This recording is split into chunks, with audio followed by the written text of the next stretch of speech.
Bonjour, au menu aujourd'hui tous les tarifs du Countryman, 1250 km avec un plein, un petit retour sur la course vers les nuages et l'Opel Meriva qui passe à la 3D.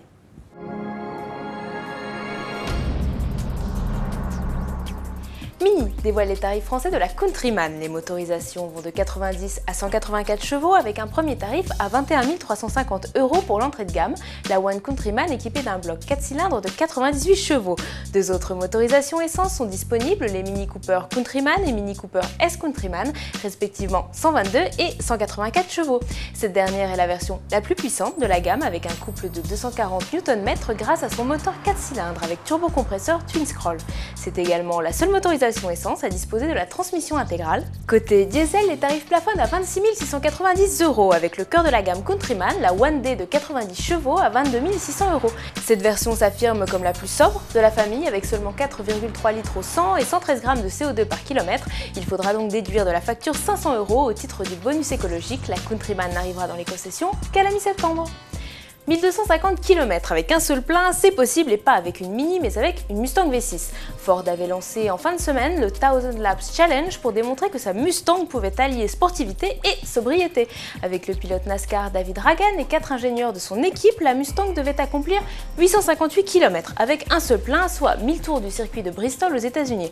Or, une fois la distance impartie parcourue, il restait un quart du réservoir de 61 litres. Les hommes de Ford ont donc décidé de poursuivre l'expérience jusqu'à la panne sèche. Résultat, 1457 tours et 1250 km pour une moyenne de 70,7 km/h.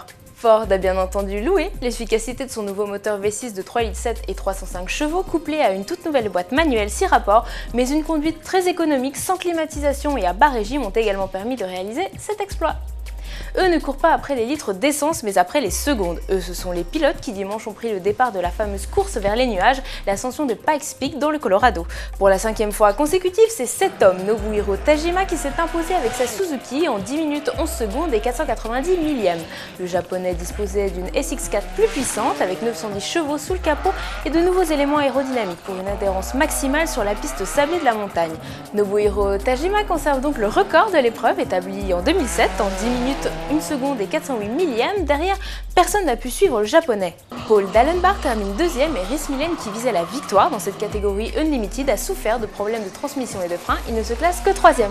Allez, pour finir, direction la dernière publicité d'Opel pour la nouvelle génération du Meriva. La familiale joue les monospaces technologiques avec un spot en 3D, une première dans le monde auto, alors on chausse les lunettes et on y va. Cette publicité en relief permet de découvrir l'habitacle comme si vous y étiez, ainsi que la particularité du Meriva 2, ses portes antagonistes. Et si vous n'avez pas encore de lunettes 3D, Opel propose de vous en envoyer gratuitement une paire sur simple demande. Allez, à demain sur autoplus.fr.